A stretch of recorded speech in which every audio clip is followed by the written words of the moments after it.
इस लेक्चर में 3D chapter के जो जेईई मेन 2024 में सवाल जो भी पूछा गया उसको डिस्कस करने वाले हैं। तो ये इस चैप्टर का दूसरा लेक्चर है। अगर लेक्चर 1 नहीं देखे तो आप जरूर से ज़रूर देख लें और प्लीज़ चैनल को सब्सक्राइब कर दें ताकि मोर वीडियो के लिए। अब देख लीजिए, इसमें मैंने क्या बोला हूँ कि ट्रायंगल ABC है जिसके ऑल तीनों वर्टिसेस का कोऑर्डिनेट दिया हुआ है यानी कि वेक्टर फॉर्म में। अब बोला गया है कि AD जो है एंगल बाइसेक्टर BAC का है और जो D है ऑन द BC पे है, लाइन सेगमेंट BC पे, और AD को लेंथ को L बोला है। तो आपसे 2L² का वैल्यू पूछा जा रहा है, ठीक। तो अगर आप डायग्राम देखें तो A आपका लेट्स सपोज ट्रायंगल है, ABC एक ट्रायंगल है जिसमें बोला गया है आपका एक वर्टिसेस का कोऑर्डिनेट मेंशन है। आपका ए वर्टिसेस का कोऑर्डिनेट वो है 2 -3 3 पॉइंट फॉर्म में लिख देता हूँ। सो B जो है वो 2, 2, 3 है। अब C जो है वो लेट्स सपोज -1, 1, 3 है, ठीक। अब एंगल बाइसेक्टर आपका किसका, BAC का है ना, AD जो है वो BC का। So let's suppose this is the angle bisector जो कि D इसको कोऑर्डिनेट से नाम दिया है। तो चूंकि एंगल बाइसेक्टर है तो ए मिड पॉइंट होगा, B जो D होगा वो मिड पॉइंट होगा BC का। तो इसका कोऑर्डिनेट क्या लिखेंगे आप, 2 - 1/2, 2 + 1/2, 3 + 3/2। तो D का कोऑर्डिनेट आपका निकल कर आ गया। D का कोऑर्डिनेट क्या आया, 1/2, 3/2, 3। सो D का आपने कोऑर्डिनेट निकाल लिया। अब AD को लेंथ को बोला गया है L, दिस इज लेंथ है, AD = L है। तो AD आपको निकाल सकते हैं। AD = क्या हो जाएगा, डिस्टेंस फॉर्मूला जस्ट अप्लाई करना है। सो 1/2 -2 का स्क्वायर प्लस 3/2 और माइनस प्लस 3 का स्क्वायर प्लस 3 - 3 सो 0 का square. So we got 9/4 plus 81/4। So 90 √90/2, right? So 2L² is basically 2L² = 2 × 90/4. So 45 is the correct answer. So 45 option number 4 इसका सही हो जाएगा। So option number 4। चलिए नेक्स्ट सवाल हमारा। ये सवाल बहुत अच्छा है जिसमें बोला गया है कि फिर से वही ट्रायंगल का वर्टिसेस का कोऑर्डिनेट गिवन है, मतलब वेक्टर फॉर्म में 2i cap 2j cap k cap i cap 2j cap 2k cap. और बोला गया है कि L1 L2 L3 with the lengths of perpendicular drawn from ortho center of the triangle on the side AB BC और CA respectively। तो पहले इसको diagram से समझिए कि कोई एक ट्रायंगल है। So let's suppose this is a triangle ABC।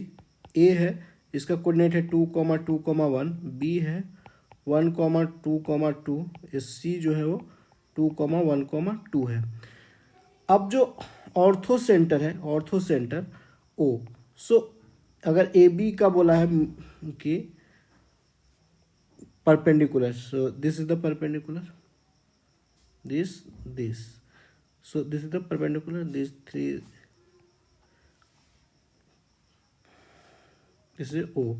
तो इसको नाम लेट्स सपोज देते हैं DEF, ठीक।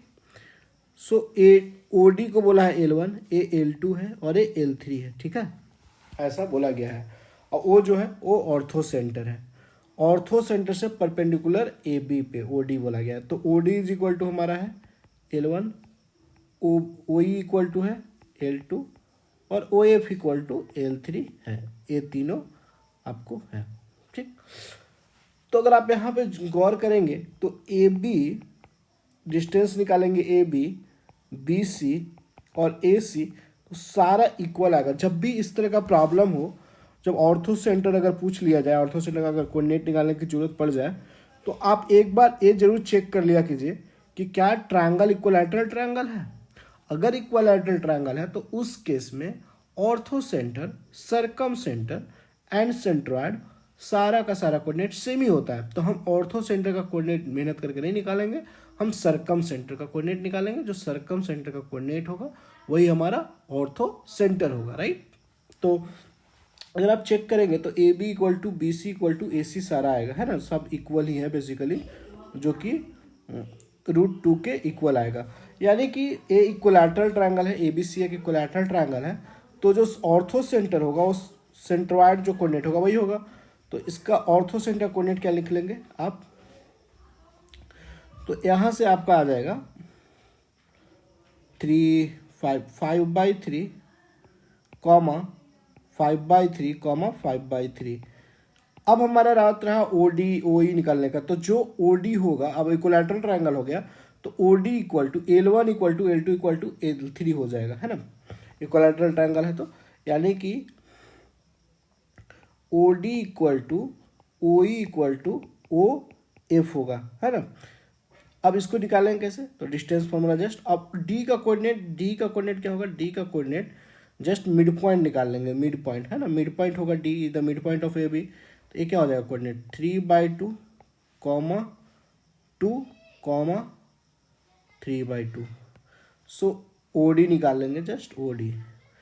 सो 3/2 माइनस 5/3 का स्क्वायर प्लस 2 माइनस 5/3 का स्क्वायर प्लस 3/2 माइनस 5/3 का स्क्वायर, ये सारा आ जाएगा। तो ये कितना आ जाएगा 9 माइनस 10 1/9 सॉरी 1/36 1/36 होगा। दिस इज बेसिकली 1/36 प्लस से 1/9 प्लस दिस इज 9 माइनस 10, सो 1/36। ये जो वैल्यू निकल कर आएगा 36 द एलसीएम 1 + 4 + 2 1, सो 1/√6 आएगा, 1/√6 है ना, 6/36 1/√6। तो L1 equal to L2 equal to L3 जो आ गया वो 1/√6 आ गया। तो आपसे पूछा गया है L1 square plus L2 square plus L3 square, तो सबका स्क्वायर का सम कितना हो जाएगा, L1 square plus L2 square plus L3 square, जो हो जाएगा वो 3 टाइम्स 1/6, है ना। तो ये 1/2 निकल कर आ जाएगा। सो 1/2 इसका करेक्ट आंसर हो जाएगा, ऑप्शन नंबर 2 इसका सही आंसर हो जाएगा, राइट। सो ये इसका सही आंसर हो जाएगा।